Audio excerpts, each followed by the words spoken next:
On March 6, 1959, 9-year-old Candace Candy Elaine Rogers left her Spokane apartment carrying 7 boxes of Campfire Girls mints, expecting to return home within an hour.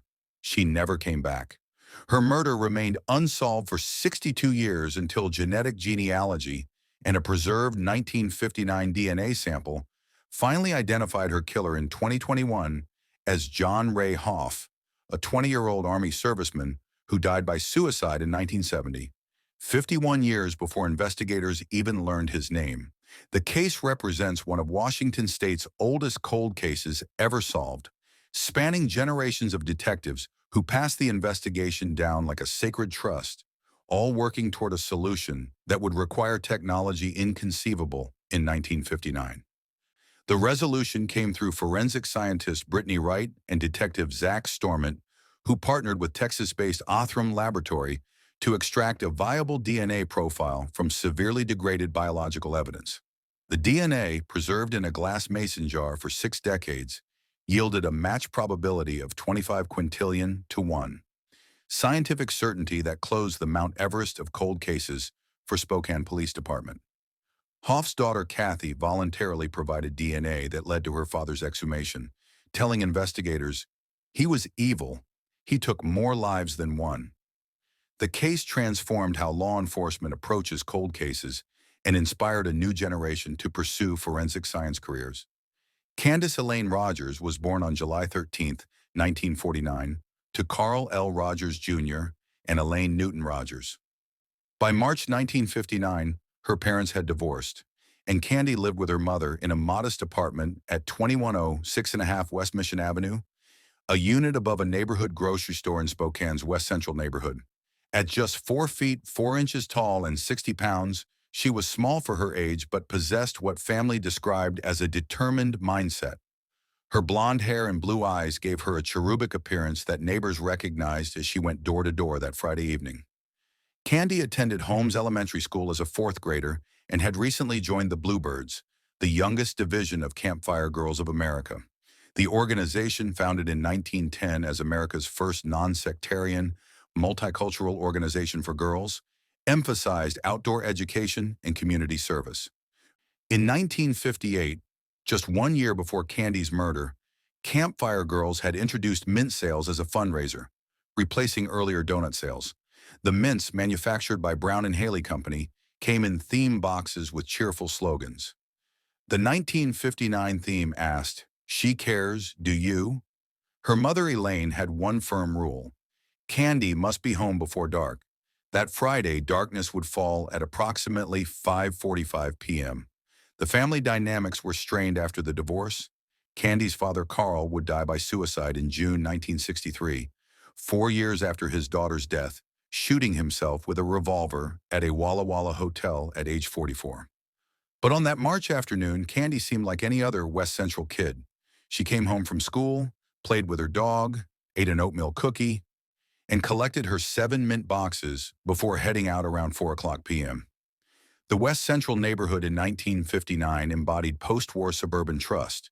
Children routinely roamed unsupervised. Doors remained unlocked. Neighbors watched out for each other's kids through informal networks rather than organized supervision.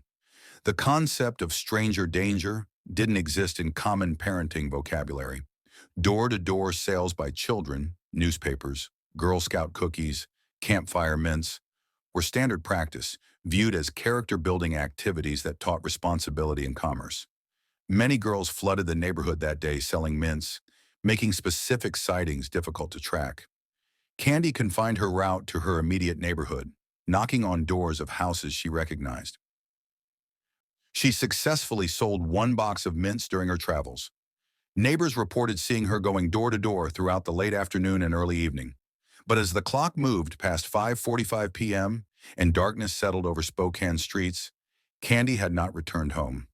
By approximately 6 o'clock p.m., Elaine Rogers became worried.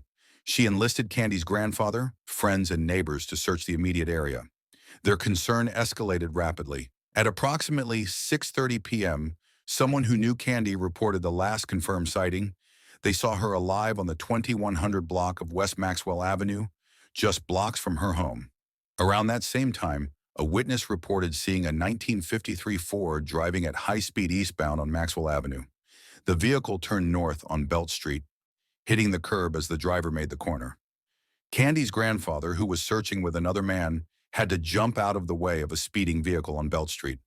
Whether this car was driven by the perpetrator remains unclear, though investigators considered this detail significant. By 9 p.m. on March 6th, searchers made a critical discovery. 6 of Candy's 7 mint boxes were found scattered along North Pettit Drive, at the bottom of what locals now call Doomsday Hill. The boxes formed a trail leading south across the Fort George Wright Bridge. Some appeared to have been tossed by a moving car. Detective Storment would later note, "I know that some people would like to think that Candy fought and maybe was throwing them out the window to draw attention to the situation. I don't know. I can't shed any light on that, and I don't know that we ever will be able to." Spokane Police Department and Spokane County Sheriff's Office officially joined the search by 8 p.m. What followed was one of the most extensive search operations in Spokane history. Within 24 hours, hundreds of volunteers mobilized. The U.S. Air Force from Fairchild Air Force Base deployed personnel and a Sikorsky H-19 helicopter. Marine Corps Reserve units, the U.S. Postal Service, Washington Water Power, Inland Paper, International Harvester, Boy Scouts of America, and the Spokane Motorcycle Club all contributed resources and manpower. Candy's cousin John Geisbush, then her oldest cousin and brother to Joanne Poss, recalled being notified by Roger's mother that evening. "It kind of rattled us a little bit." He searched the Fort George Wright area for 4 to 5 hours deep into the night, describing the search as unguided and a free-for-all. There was a light dusting of snow that night, so searchers looked for footprints. "We were extremely hopeful," he recalled. "I didn't believe she was dead." The search spanned from Fort George Wright Bridge to 9 Mile Falls. Searchers used motorcycles, cars, horseback, foot patrols, and aircraft. A command post was established at the intersection of what is now Petite Drive and T.J. Minack Bridge. On the final weekend of searching, 1,200 people came to the command post. Religious leaders including Catholic Bishop Bernard Topel and Episcopal Bishop Russell Hubbard made public appeals through media, urging continued efforts. The search claimed its own victims. On March 7, 1959, the day after Candy's disappearance, the U.S. Air Force helicopter struck high-tension power lines and crashed into the Spokane River. 3 airmen died. Airman Marlise D. Ray, SR Chet William A. McDonnell, and Lieutenant Kenneth G. Fotek. 2 crew members survived. The tragedy deepened the community's anguish. For 15 days, searchers found nothing. Then on March 21, 1959, 2 off-duty airmen from Fairchild Air Force Base, Howard S. Lawrence, age 19, and Richard Bergen, age 21, were hunting woodchucks in a wooded area off Old Trails Road, approximately 7 miles from Candy's home.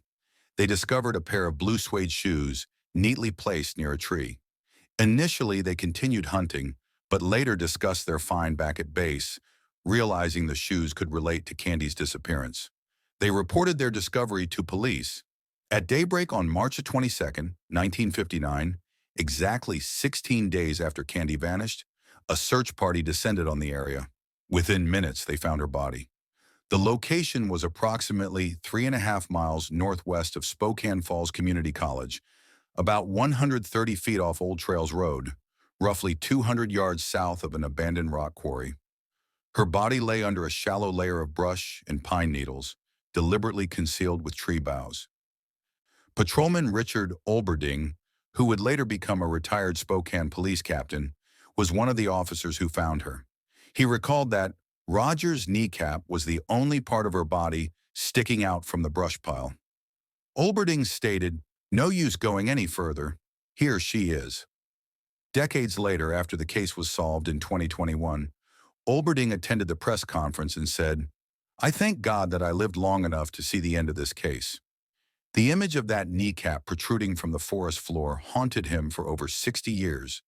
The autopsy revealed Candy had been strangled with a strip of her own petticoat. Her feet were bound with another strip of her clothing.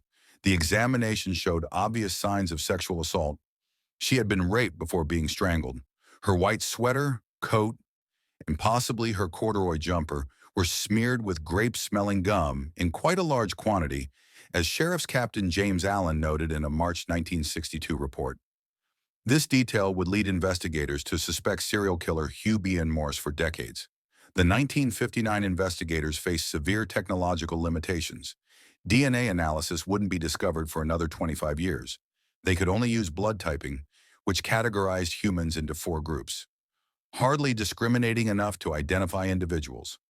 Fingerprint analysis existed, but required a suspect to compare against. Yet these 1959 investigators made a decision that would prove crucial 62 years later. They preserved biological evidence meticulously, storing semen samples found on Candy's clothing in a glass mason jar. "You can't put a value on it," Detective Storment would say in 2021. "It's beyond belief that it's almost accidental, but the fact that the key evidence got put in a mason jar is incredible." Glass containers prevented moisture buildup that destroys DNA, unlike plastic bags. This seemingly mundane choice by unknown 1959 investigators ultimately enabled the case's resolution more than 6 decades later. The 1959 investigation generated hundreds of tips, ultimately reaching over 750 from what investigators described as substantial citizens, skid row bums, and tea leaf readers. The case file eventually became the largest in Spokane Police Department history. Every available officer and detective worked the case during the peak investigation period. A reward fund was established, reaching $2,240, substantial for 1959. Yet no arrest ever came. Multiple suspects emerged. Hugh Bion Morse became the prime suspect and remained so for decades. The 29-year-old serial killer lived within blocks of Candy's home and was known to be fond of grape-flavored gum. Morse had been dishonorably discharged from the Marine Corps in 1951 for assault and indecent exposure. In 1955, he attempted to molest 2 8-year-old girls selling Girl Scout cookies in Fairfield, California, and was committed to California State Hospital as a sexual psychopath. Released in January of 1957, he moved to Spokane. Morse fit the pattern eerily. He lived near all his victims and vanished after each crime. His first disappearance occurred on March 22, 1959, the exact day Candy's body was discovered.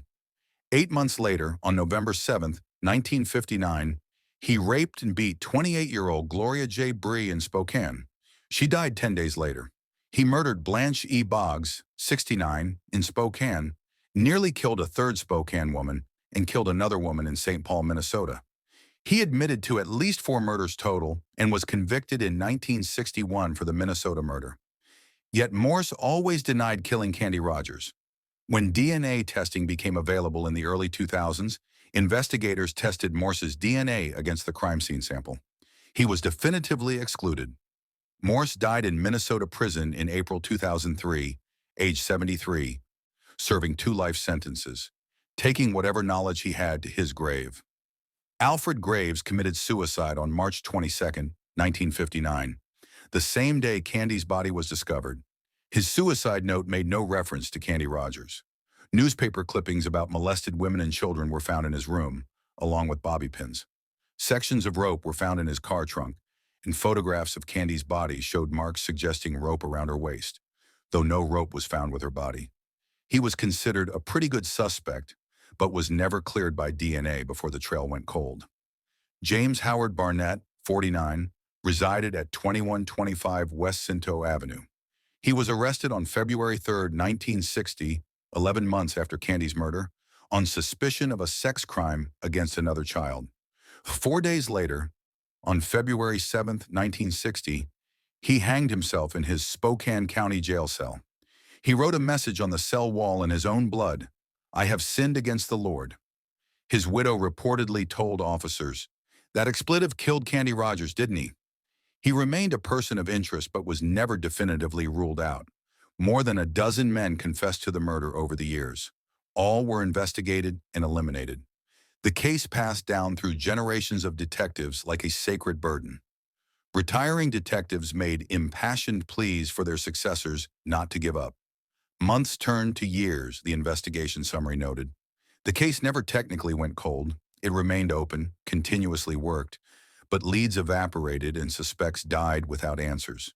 John Reigh Hoff was born on August 11, 1938, in Makoti, Ward County, North Dakota, to John Hoff and Leon Cowie. He grew up on the 2500 block of West College Avenue in Spokane. By age 16 or 17, he had developed a juvenile record. In 1955, he escaped from a state boys training camp near Olympia, Washington, and was captured with 3 other boys near Yakima.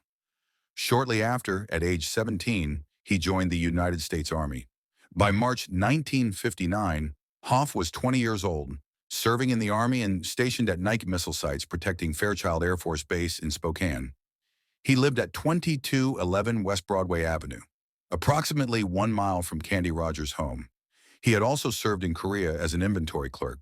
His military record was unremarkable, neither exemplary nor particularly troubled. What investigators would discover in 2021 was chilling. Hoff's 10-year-old stepsister served as Cathie Rogers' big sister in the Campfire Girls organization. This connection meant Hoff likely knew exactly who Cathie was, where she lived, and that she would be selling mints door-to-door that March evening. The program paired older girls with younger ones as mentors, a system designed to nurture and protect. Instead, it may have provided Hoff with access and information he exploited to identify a vulnerable target. On March 6, 1959, Hoff encountered Cathie somewhere in west-central Spokane. Whether he abducted her in his car, lured her into his vehicle, or overpowered her on the street remains unknown. What forensic evidence revealed was that he sexually assaulted her, then strangled her with strips of her own clothing. He bound her feet, drove her body approximately 7 miles to the remote wooded area off Old Trails Road, and buried her under brush and pine needles. He scattered 6 of her 7 mint boxes along North Pettit Drive, possibly thrown from his moving vehicle. Hoff's name never appeared anywhere in the 1959 investigation. Sergeant Zach Storment confirmed in 2021, "Not at all. He was nowhere in print, in police reports. Nothing. He wasn't on our radar at all until September 6th of this year, 2021. Detective Brian Hammond, who worked the case from 2006 to 2020, stated, "If it wasn't for the genealogy company, it probably wouldn't have been solved because his name was nowhere in the list of suspects or people mentioned." Yet 2 years after murdering Cathie, Hoff's violent pattern resurfaced. In 1961, he was convicted of assault second degree with intent to rob. He accosted a female in Brown's Addition, forcibly removed her clothes, tied her up using her own garments, and strangled her before fleeing. The victim survived. The modus operandi was nearly identical to Cathie's murder. Forcible removal of clothing, binding with the victim's own garments, strangulation. He served only 6 months in jail. As a result of the conviction, he was declared a deserter by the Army and dishonorably discharged. After his release, Hoff worked as a door-to-door salesman selling cutlery, a job that again gave him access to homes and potential victims. He later worked at Western Pine Lumber and at a meatpacking plant, where he suffered a chemical burn to his face. He married and had children, including his daughter Cathie. To outward appearances, he was an ordinary working man, a husband and father. On June 30th, 1970, at age 31, John Reigh Hoff died by suicide, shooting himself in the head. He was buried in Riverside Memorial Park in Spokane, the same cemetery where Cathie Rogers was interred. For 51 years, victim and killer rested in the same grounds, unknown to anyone. Hoff's family believed he died from depression. They had no idea he was a murderer and rapist. Cathie Hoff, identified initially only by her first name, later revealed as Cathie Baird, was 9 years old when her father died by suicide in 1970, the same age Cathie Rogers was when she was murdered. She was born sometime between 1959 and 1961, meaning she was not yet born when her father committed his first known murder. She grew up with the memory of a father who died tragically young, believing he suffered from depression that led to his self-inflicted death. For 51 years, Cathie had no reason to question this narrative. Then on Labor Day weekend, 2021, she received a phone call that shattered her entire understanding of her childhood and family history.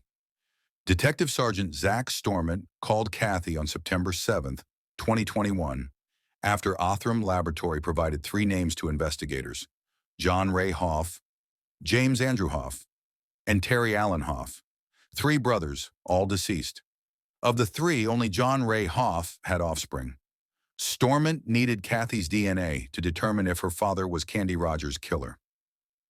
Upon learning the nature of the inquiry, she dropped everything and met with detectives, Storment reported. Within 45 minutes of Storment's call, Cathie arrived at Spokane Police Headquarters. Over Labor Day weekend, she voluntarily provided a DNA sample. She had already researched a little girl murdered in 1959 by the time she arrived, so she knew exactly what case investigators were pursuing. On September 8, 2021, forensic scientist Brittany Wright at Washington State Patrol Crime Laboratory concluded her analysis. The results showed Cathie's DNA was 2.9 million times more likely to be related to the suspect DNA profile from Candy's clothing than a random member of the general population. This provided strong evidence of paternity, but investigators wanted absolute certainty before publicly naming a dead man as a child killer. It took a while for the news to sink in that her father was a killer, sources reported. Cathie experienced waves of emotions, disbelief, anger, sadness.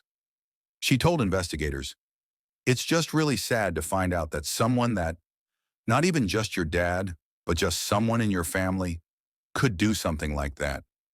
Her understanding of her father's suicide transformed entirely. "Now I think, no, he was evil. It was an escape," she said. "He got to die with people thinking he was an upstanding man, and he wasn't," she concluded. He was evil, it was an escaping away from it." When the case was announced publicly on November 19, 2021, Cathie provided a statement that was shown via video at the press conference. She said, "I am very, very sorry for what my dad did. He took her life horribly and took her mom's life, her dad's life. He took more lives than one." She continued, "I hope that it gives her peace knowing that, even though it's not really justice because he doesn't get any punishment, but that his name has this on it now, and they can know it's solved."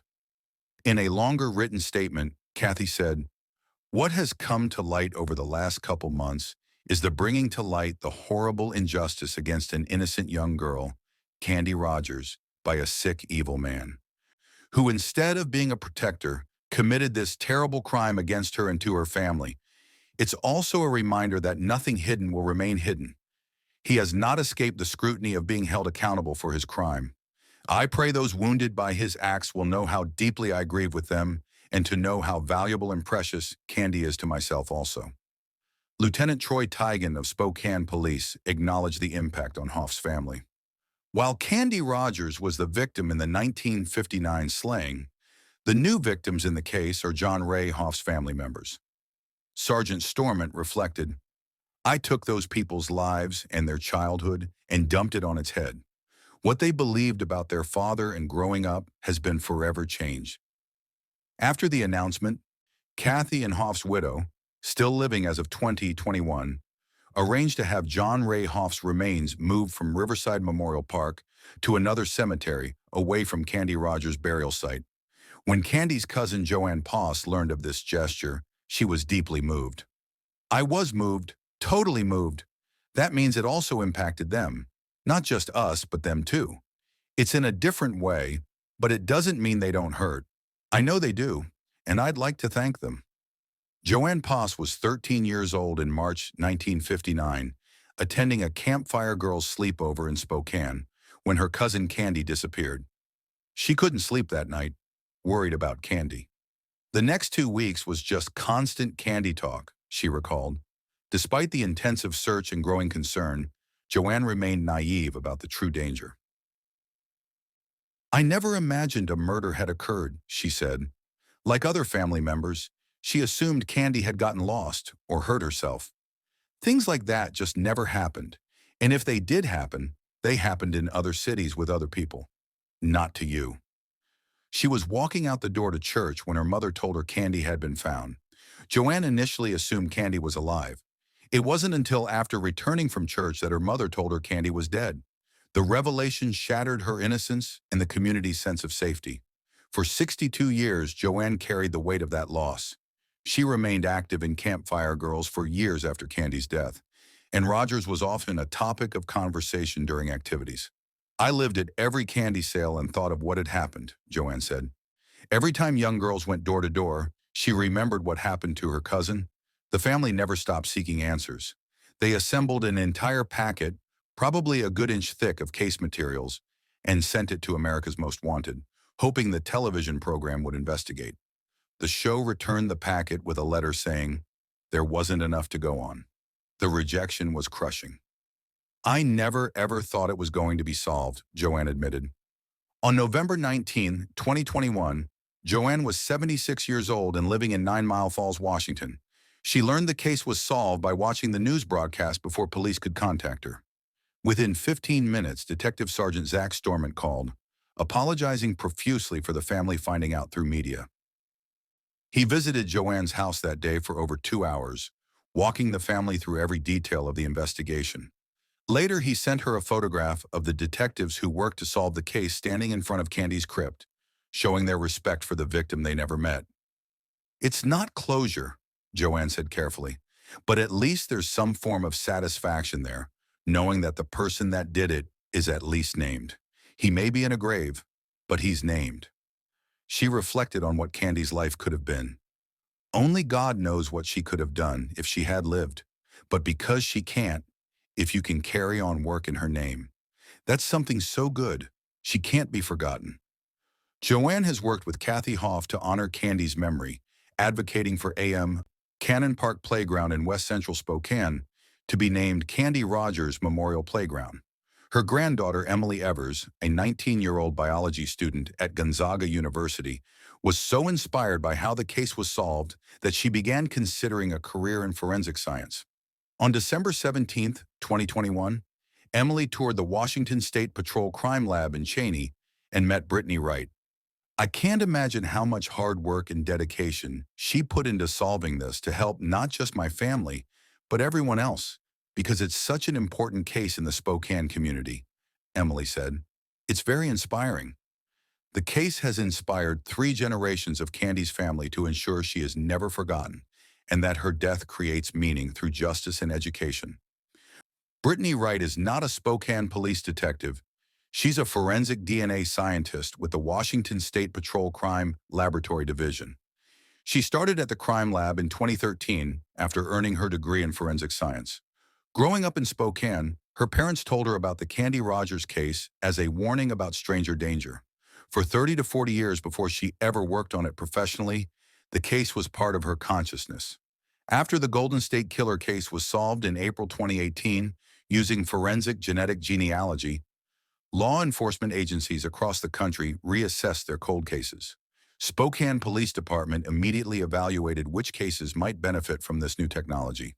The Candy Rogers case was selected, and in 2018, it was assigned to Wright for evaluation. Wright located the DNA sample in the crime lab freezer, where it had been stored since the early 2000s, when Detective Mindy Connolly first submitted Candy's clothing for DNA testing.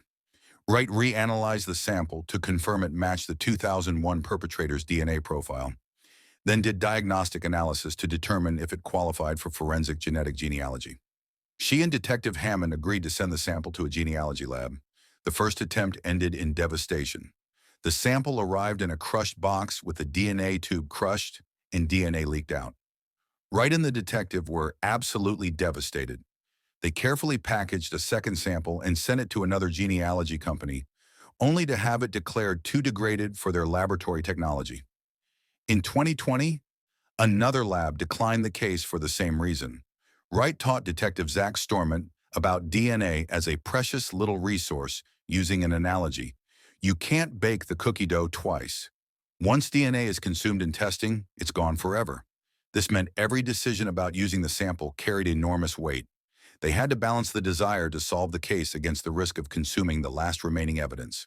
In 2020, Wright heard about Othram Laboratory in Texas through cold case investigator Paul Holes, the same investigator who had helped crack the Golden State Killer case. Othram specialized in extracting DNA profiles from severely degraded samples that other labs couldn't handle. Wright immediately thought of the Rogers case. In February 2021, Spokane police reached out to Othram. Wright and Storment carefully coordinated shipping the DNA extract to Texas in March 2021. The sample was described as whittled down to the very last drops. This was their final chance. Othrum's CEO David Middleman reassured Storment about consuming the sample. "I'm concerned about sample size and I don't want to consume it. I won't do that." He was very confident. He said this isn't going to be a problem, and given the fact he was willing to work with partial samples. Wright has worked 40 to 50 cold cases from across the region during her career, experiencing numerous disappointments. "There's so much of you that just starts to doubt. After years without solving cases," she admitted. "They are the absolute challenge. You're going off of very little information." When Othram returned results on Labor Day 2021, Wright's reaction was complex. "I was super excited, and then I got hit with a lot of grief about the actual victim. The day when I got it solved, there was a lot of ups and there was a lot of downs." Wright considers this case the highest achievement of my forensic career. She hopes it has a ripple effect of motivating other forensic scientists to dedicate the time to do these cases. Her philosophy, persistence, and the ability to find a way around any brick wall you encounter will eventually lead you to an answer. Detective Sergeant Storment said of Wright, "Brittany Wright, as much as any person that ever worked this case, deserves huge amounts of credit for showing us the way." Detective Sergeant Zach Storment of Spokane Police Department's Major Crimes Division inherited the Cathie Rogers case about 5 years before the 2021 breakthrough, around 2016, as veteran detectives retired. He had previously worked the Ruby Doss case, a 1986 murder, with Detective Kip Hollenbeck. But in 2021, Storment's primary assignment was working the sexual assault kit backlog, a mandated priority after Washington passed new legislation in 2019. Cold cases were something he worked when time permitted. The Cathie Rogers case was different from his other work. It carried decades of accumulated hope, frustration, and determination from multiple generations of detectives. Detective Brian Hammond had worked it from 2006 to 2020, retiring in February 2021, just months before the breakthrough. Hammond had desperately wanted to solve it before retirement. "I didn't want to let it go," Hammond said. "As cold cases go, they're not really in the forefront. You just pick at them when you get a chance." Storment took Hammond's place but quickly recognized his limits. He wasn't a forensic scientist. His role was to follow the leads that science provided, conduct traditional investigation, and see the case through to resolution. His partnership with Brittany Wright was crucial. She provided the scientific breakthroughs. He handled the investigative follow-up. When Othram returned results on Labor Day 2021, September 6th, Storment faced an investigative challenge. 3 brothers, all deceased, one of whom was Cathie's killer. The DNA couldn't distinguish between siblings. He learned John Reigh Hoff was the only brother with offspring, his daughter Cathie. Within hours, Storment made the phone call that would change Cathie's life. After Cathie's DNA showed a 2.9 million to 1 likelihood of relation, Storment faced a philosophical question. How certain is certain enough? Since there would be no criminal trial, the suspect was dead, he decided they owed it to both families to achieve absolute certainty. "Before I'm going to hang the mantle of child killer, child rapist, kidnapper around a man's neck, even though he's dead, we're going to achieve certainty," he said. The exhumation on September 23, 2021, was emotionally charged. Storment and Wright stood above John Reigh Hoff's grave as his casket was removed from the ground. From where they stood, Cathie Rogers' mausoleum was visible in the distance. "We could kind of tell her in a sense that we know," Storment reflected. DNA was extracted from Hoff's remains, and on October 1st, 2021, Wright confirmed the match with 25 quintillion to 1 certainty. Storment coordinated the November 19th, 2021 press conference where the case solution was announced. He called the case the Mount Everest of our cold cases, the one that we could never seem to overcome. But at the same time, nobody ever forgot. When asked to estimate hours spent investigating, he replied, "This isn't measured in hours. This is measured in careers." He acknowledged the strange dynamic of the resolution. Rogers' family feeling stress relief while Hoff's family absorbed new pain. "I took those people's lives and childhood and dumped it on its head. What they believed about their father and growing up has been forever changed, he said with evident remorse. Storment estimates that a cold case unit with 3 detectives could solve about 3 cases per year, with DNA testing costs ranging from $2,000 to $5,000 per case. He emphasized the urgency. As we speak, the DNA is degrading on our shelves. The Rogers case demonstrated both the potential and the limitations. Success required not just preserved evidence and advanced technology, but also dedicated personnel, funding, time, and sometimes simply luck. Othram Inc., located in the Woodlands, Texas, was founded in 2018 as the world's first purpose-built forensic genetic genealogy laboratory. CEO Dr. David Middleman recognized that consumer DNA testing companies used technology that worked well for high-quality, fresh DNA samples, but failed with the degraded, contaminated samples typical of forensic evidence. Othram developed forensic-grade genome sequencing, FGGS, specifically to handle DNA that other labs declared unworkable. Traditional forensic DNA testing uses STR, short tandem repeat analysis, examining 13 to 20 specific genetic markers. This provides enough information to match an individual if their DNA is already in the CODIS database, the FBI's combined DNA index system, containing profiles from convicted offenders and arrestees. But STR analysis requires relatively intact DNA and can't help identify suspects who have never been arrested. Othram's approach analyzes hundreds of thousands of SNPs, single nucleotide polymorphisms, tiny variations throughout the entire genome. This massive increase in genetic markers serves 2 purposes. It allows profile creation from severely degraded DNA, and it provides enough information to identify distant relatives, third cousins, fourth cousins, even more distant relations, through genealogical databases. When Spokane police contacted Othram in February 2021, the lab was already achieving success with cases other labs had rejected. Middleman explained, "The company employs DNA sequencing and other methods to make use of evidence that would otherwise be too degraded for a search. It uses thousands of DNA markers to learn a lot about the ancestry of whomever the sample was from, be it a criminal suspect or an unidentified victim." Othram received Candy Rogers' DNA extract in March 2021. The sample was severely degraded and contaminated with non-human DNA, unsurprising for 62-year-old biological evidence.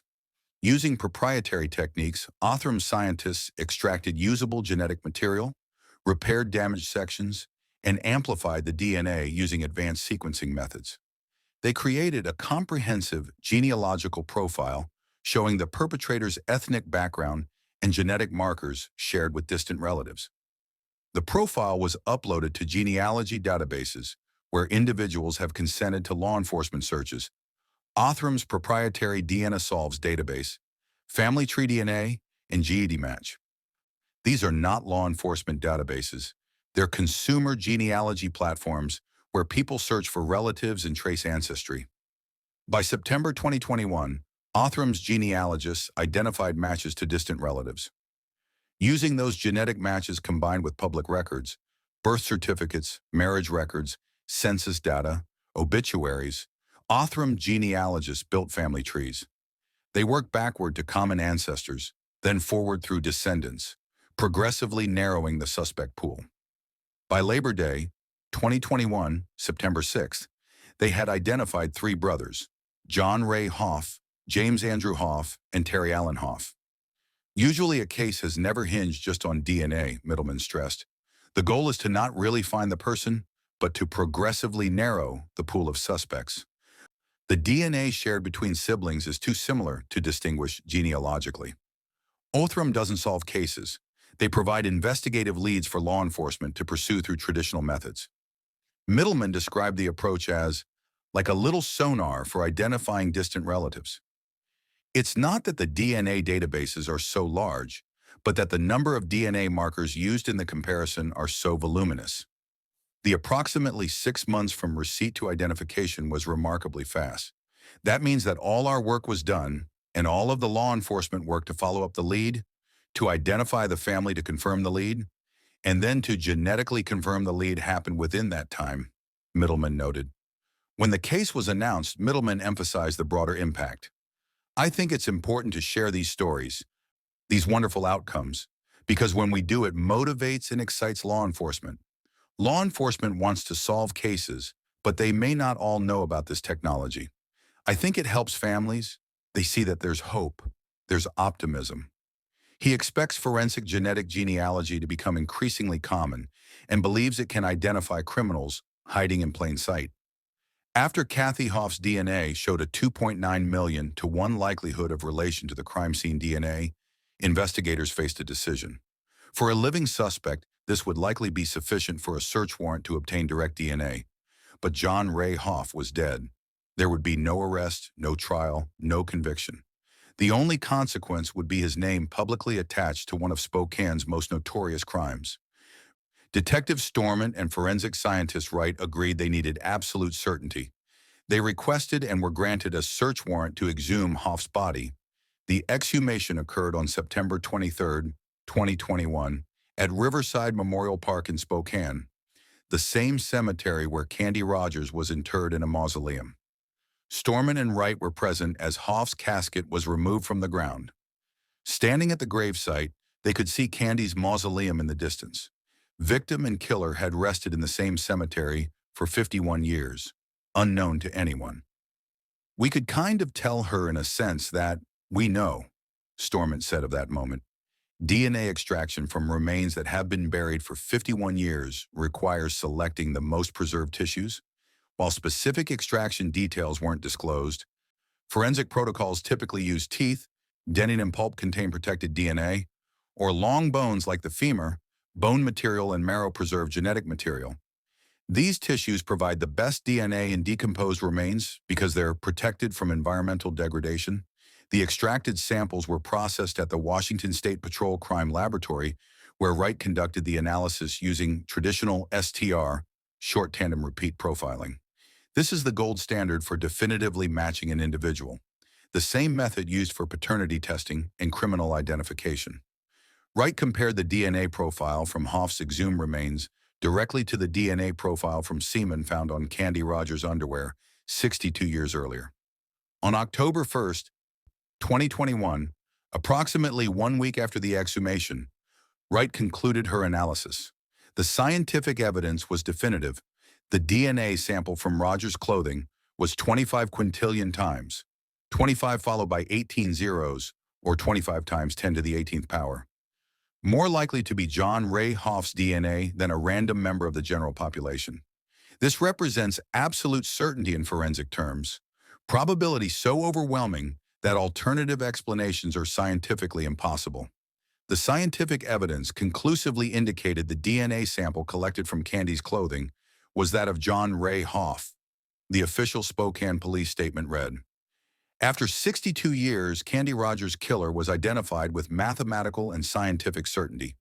On Thursday, November 18, 2021, Spokane Police Department announced they would hold a press conference the following day regarding a major development in a cold case. Some family members learned from news broadcasts before police could notify them, an unfortunate consequence of media monitoring police announcements. Within 15 minutes of the broadcast, Sergeant Storment was calling Joanne Poss to apologize. The press conference began at 10 o'clock a.m. PST on Friday, November 19, 2021, at Spokane Police Department headquarters. It was broadcast live on Facebook and local media. The primary speakers were Sergeant Zach Storment and Police Chief Craig Meadle. Also present was retired Captain Richard Olberding, the patrolman who had found Candy's body in 1959. Chief Meadle opened by acknowledging the case's significance. "We have a kidnapping of an innocent 9-year-old who was brutally and violently assaulted and murdered. A 9-year-old who had absolutely no concept of evil that exists. There are few crimes that are more impactful to a family member than the murder of a loved one." He described solving the mystery as bittersweet, but definitely more bitter than sweet. He expressed hope that, at least by solving this case, it brings a measure of comfort and closure to the family and to the loved ones in this community as well. Sergeant Storment detailed the investigation's evolution, the partnership with Othram, and the genetic genealogy process. He emphasized the case's stature in the department. This is kind of the case that's been the giant logjam for cold cases. And in Spokane, I keep saying it's the Mount Everest of our cold cases, the one that we could never seem to overcome, but at the same time, nobody ever forgot. When asked to estimate investigative hours, Storment replied memorably, "This isn't measured in hours, this is measured in careers." He detailed how the case was passed down through generations of detectives, each carrying the burden forward. Addressing the decision to exhume Hoff's body, Storment explained, "Before I'm going to hang the mantle of child killer, child rapist, kidnapper around a man's neck, even though he's dead, we're going to achieve certainty." He acknowledged the pain inflicted on Hoff's family. "I took those people's lives and their childhood and dumped it on its head. What they believed about their father and growing up has been forever changed." The press conference included a video statement from Cathie Hoff, providing her perspective and apology to the Rogers family. Lieutenant Troy Tigan acknowledged, "While Candy Rogers was the victim in the 1959 slaying, the new victims in the case are John Reigh Hoff's family members." Retired Captain Olberding attended, visibly emotional. The man who had found Candy's body as a young patrolman 62 years earlier had lived to see the case solved. "I thank God that I lived long enough to see the end of this case," he said. Media coverage was extensive, with local, regional, and national outlets reporting the story. For Spokane, it represented closure on one of the community's most traumatic historical events. For the forensic science community, it demonstrated the power of preserving evidence and applying new technologies to old cases. For cold case investigators nationwide, it provided inspiration and proof that even decades-old cases with degraded evidence could be solved. In 1959, when Candy Rogers was murdered, forensic science relied on techniques developed decades earlier. Fingerprint identification, pioneered in the late 19th century and accepted in British courts in 1901, was standard practice. Blood typing using the ABO system could categorize people into 4 groups, O, A, B, and AB. But with only 4 categories, blood typing could exclude suspects but rarely identify them definitively. Trace evidence analysis examined hairs and fibers under microscopes. Photography documented crime scenes. Autopsies determined cause of death. But individual identification from biological evidence was impossible. The structure of DNA had been discovered by Watson and Crick in 1953, just 6 years before Candy's murder. But no technology existed to analyze it for forensic purposes. Investigators in 1959 had no concept that biological evidence could one day definitively identify a perpetrator through genetic matching. The breakthrough came on September 10, 1984, at 9:05 a.m., when Sir Alec Jeffreys at the University of Leicester in the United Kingdom was conducting molecular biology research. He accidentally discovered that DNA contained repeating sequences that varied between individuals, creating unique DNA fingerprints for each person. He immediately recognized the revolutionary implications for forensic science and paternity testing. The first forensic use came in 1986 in the UK. 2 teenage girls, Linda Mann and Dawn Ashworth, had been raped and murdered in 1983 and 1986. Police asked Jeffrey's team to analyze DNA from the crime scenes and compare it to their primary suspect, Richard Buckland. The DNA excluded Buckland, the first DNA exoneration in history, proving an innocent man's innocence. Police then conducted a DNA dragnet, collecting voluntary samples from 5,000 local men. Colin Pitchfork was ultimately identified when a friend revealed Pitchfork had convinced him to provide a sample in his place. Pitchfork was convicted on January 2, 1988, in the first case where DNA both exonerated one suspect and convicted another. The United States adopted DNA profiling quickly. In 1987, Tommy Lee Andrews in Florida became the first American convicted using DNA evidence. By the early 1990s, DNA evidence was increasingly used in criminal cases, though courts initially required extensive validation of statistical methods. By the mid-1990s, DNA evidence was widely accepted. The techniques evolved rapidly. RFLP, restriction fragment length polymorphism, the first method required large, high-quality samples and was time-consuming. PCR, polymerase chain reaction, developed in the late 1980s, could amplify tiny DNA samples into billions of copies, enabling analysis of degraded or limited evidence. STR, short tandem repeat. Analysis, developed in the mid-1990s, became the gold standard and remains the primary forensic method today. In the early 2000s, Detective Mindy Connolly submitted Cathie Rogers' preserved clothing to the Washington State Patrol Crime Lab. Forensic scientists isolated semen from Cathie's underwear, still viable after more than 40 years, and developed an STR DNA profile of the perpetrator. This profile was uploaded to CODIS, the FBI's combined DNA index system. CODIS had been authorized by the DNA Identification Act of 1994 and launched nationally in 1998. It operates as a three-tiered database: Local DNA Index System, LDIS, State DNA Index System, SDIS, and National DNA Index System, NDIS. The system contains DNA profiles from convicted offenders, arrestees, in states where that's permitted, and DNA from crime scenes. As of April 2021, CODIS contained 20 million DNA profiles and had aided over 545,000 investigations. But CODIS has a critical limitation. It only contains profiles from known offenders and arrestees. If a perpetrator has never been arrested or convicted, or if they committed their crime before DNA databases existed and died before being entered, CODIS provides no help. John Reigh Hoff died in 1970, 28 years before CODIS launched nationally. His DNA was never in the system. When Cathie's case DNA was run through CODIS, there were no matches. The next revolution came through consumer genetics. Companies like 23andMe and Ancestry.com began offering consumer genetic testing in the 2000s, allowing people to trace ancestry and find relatives. Millions of people uploaded their DNA. GDmatch.com, a free website launched in 2010, allowed users to upload DNA data from any testing company in search for relatives, perfect for genealogy hobbyists. No one anticipated law enforcement use until 2018, when the Golden State Killer case demonstrated genetic genealogy's potential. Joseph James DeAngelo had committed 13-plus murders, 50-plus rapes, and 120-plus burglaries across California from 1974 to 1986. DNA from crime scenes had been preserved, but produced no CODIS matches. In 2018, cold case investigator Paul Holes partnered with genetic genealogist Barbara Ray Venter to upload the crime scene DNA profile to GEDmatch. They found distant relatives, third and fourth cousins. Using those genetic matches combined with traditional genealogy, they built family trees, identified common ancestors, and worked forward through descendants. Geographic and age criteria narrowed the suspects.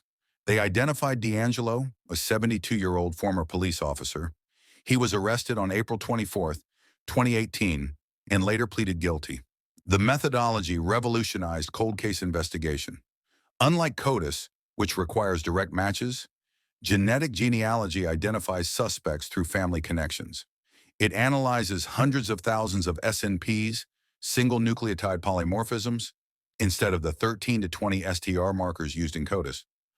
This massive increase in genetic markers allows identification of extremely distant relatives and works with degraded DNA that traditional methods can't analyze. By 2021, hundreds of cases had been investigated using genetic genealogy. Parabon, Nanolabs, and Othram emerged as leading forensic genetic genealogy companies. Spokane police had already solved the 1985 murder of 12-year-old Marcy Leah Bellix using genetic genealogy, with Detective Brian Hammond leading the investigation. This success made the department familiar with the technique and confident applying it to Cathie Rogers' case. The ethical and privacy implications sparked debate. When GEDmatch was used for the Golden State Killer case in 2018, users hadn't explicitly consented to law enforcement searches. GEDmatch updated its privacy policy to explicitly state the database might be used by law enforcement and allowed users to opt out. A 2018 survey showed 79% of Americans supported police searches of genetic websites to identify perpetrators, with even higher support, 80%, for violent crimes specifically. The technology continues evolving. Othram's forensic-grade genome sequencing can now extract profiles from DNA so degraded that even other genetic genealogy labs reject it. Exactly what happened with Cathie Rogers' 62-year-old sample. As the technology improves and databases grow, more cold cases become solvable. The journey from 1959 fingerprints and blood typing to 2021 forensic genetic genealogy represents one of the most dramatic technological transformations in law enforcement history. What was scientifically impossible for 45 years, identifying a perpetrator from biological evidence without a suspect, became not just possible, but routine. And crucially, it worked retrospectively. Evidence preserved decades ago, useless at the time, became the key to solving cases once technology caught up. Spokane, Washington in 1959 was a city of approximately 181,000 people, serving as the economic hub of the Inland Empire, now called the Inland Northwest. The city had experienced post-World War II growth and suburbanization. Downtown remained vibrant, though Northtown Mall had opened in 1954, signaling the shift towards suburban shopping patterns. The economy centered on mining, agriculture, timber, transportation, education, and medical services. The transition from rail travel to automobile culture was complete, and street grids of early 20th century neighborhoods remained intact. West Central Spokane, where Cathie Rogers lived, was a working-class and middle-class residential area with a mix of single-family homes, bungalows, and apartments above storefronts like the one at 2106.5 West Mission Avenue.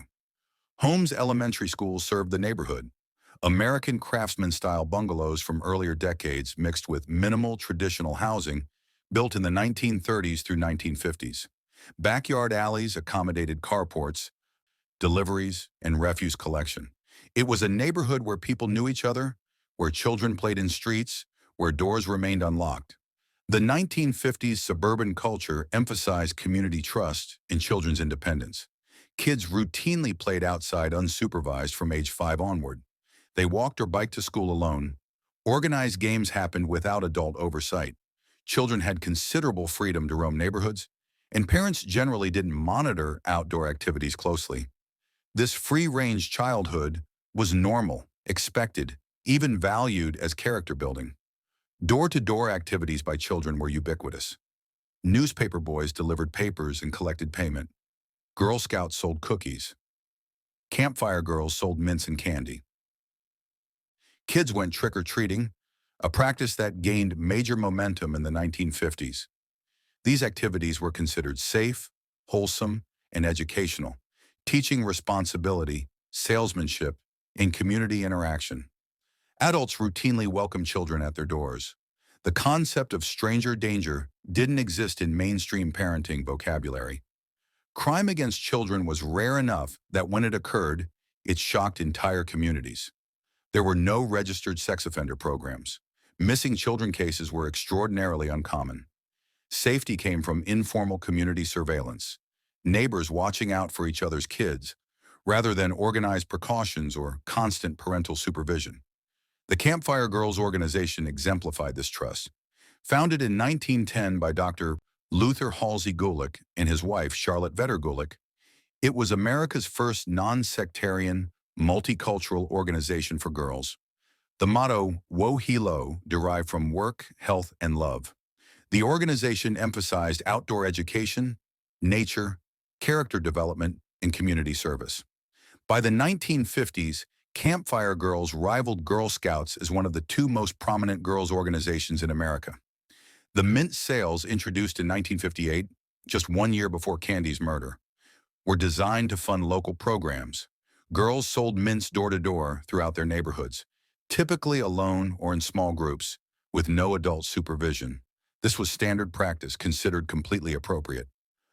The 1959 mint boxes had themed designs with the slogan, "She cares, do you?" Ironic given what would happen to one 9-year-old seller. Yet the 1950s idealization of suburban safety was always partly mythological. Juvenile delinquency concerns were rising. Popular films like Rebel Without a Cause highlighted youth problems. Racial segregation and discrimination were widespread in housing. Not all families or neighborhoods were safe. The perfect suburban life often masked real dysfunction and danger. Cathie Rogers' murder shattered Spokane's sense of security. Joanne Poss captured the shock. Things like that just never happened. And if they did happen, they happened in other cities with other people.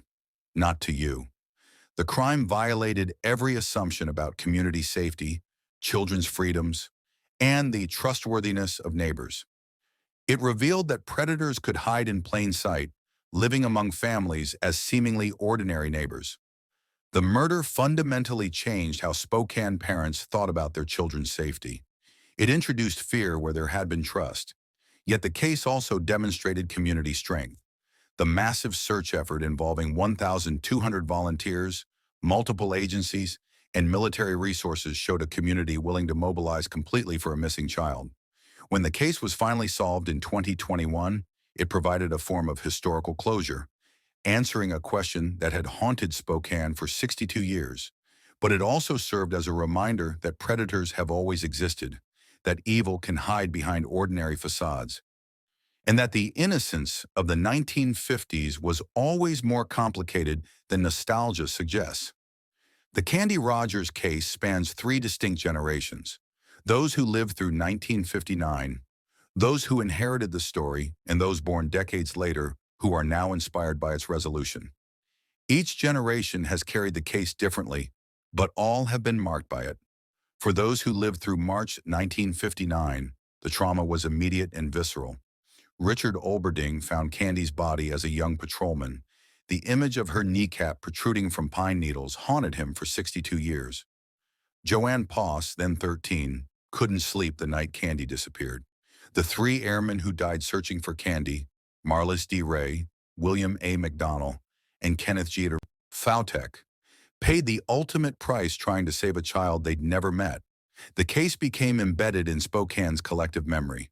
Parents told their children about Candy Rogers as a warning about stranger danger.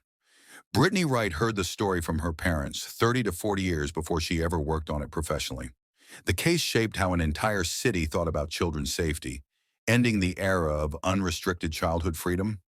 The second generation, detectives who inherited the case, carried it as a professional and moral obligation. Each retiring detective made impassioned pleas for successors not to give up. Detective Mindy Connolly submitted evidence for DNA testing in 2001. Detective Brian Hammond worked the case from 2006 to 2020, desperately wanting to solve it before retirement. Detective Zach Storment took over in the final years, partnering with Brittany Wright to pursue the genetic genealogy solution. These detectives understood they were temporary custodians of a case larger than themselves. Hammond described it: "I didn't want to let it go. As cold cases go, they're not really in the forefront. You just pick at them when you get a chance." The case file became the largest in department history, physical proof of decades of accumulated investigation, representing thousands of hours by dozens of investigators.